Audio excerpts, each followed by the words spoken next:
আসসালামু আলাইকুম রাহমাতুল্লাহি ওয়া বারাকাতুহু। সুপ্রিয় সম্মানিত দর্শক ও শ্রোতা, আশা করি মহান রব্বুল আলামিনের দয়ায় আপনারা সকলেই ভালো আছেন। সুপ্রিয় সম্মানিত দর্শক ও শ্রোতা, হারাম কখনো সুখ বা শান্তির কারণ হতে পারে না।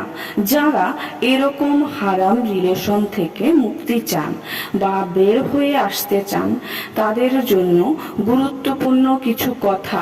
আপনি তাকে ছাড়তে পারছেন না বা তার মায়া ত্যাগ করতে পারছেন না কয়েকটি কারণে।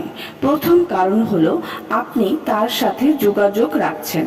দ্বিতীয় কারণ হলো তার সাথে দূরত্ব তৈরির কোনো চেষ্টা করছেন না, কিন্তু মনে মনে দূরত্ব চাচ্ছেন।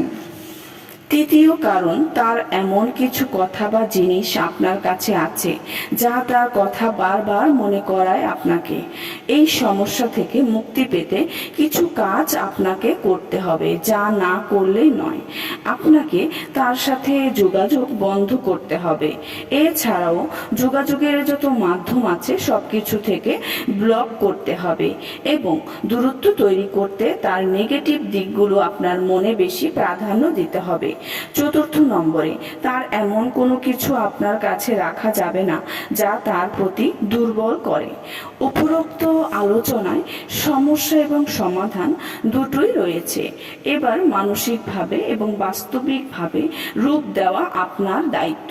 সাজেশন হিসেবে এটাই বলতে চাই, হারামকে বাদ দিয়ে হালালের জন্য অপেক্ষা করুন। দেখবেন উত্তম কিছু অবশ্যই উপহার হিসেবে আসবে। সুপ্রিয় সম্মানিত দর্শক ও শ্রোতা, আশা করি ভিডিওটি ভালো লেগেছে। ভিডিওটি যদি ভালো লেগে থাকে অবশ্যই চ্যানেলটি সাবস্ক্রাইব করবেন, লাইক করবেন, কমেন্ট করবেন এবং বেশি বেশি শেয়ার করে দেবেন। সবাই ভালো থাকবেন। আল্লাহ হাফেজ।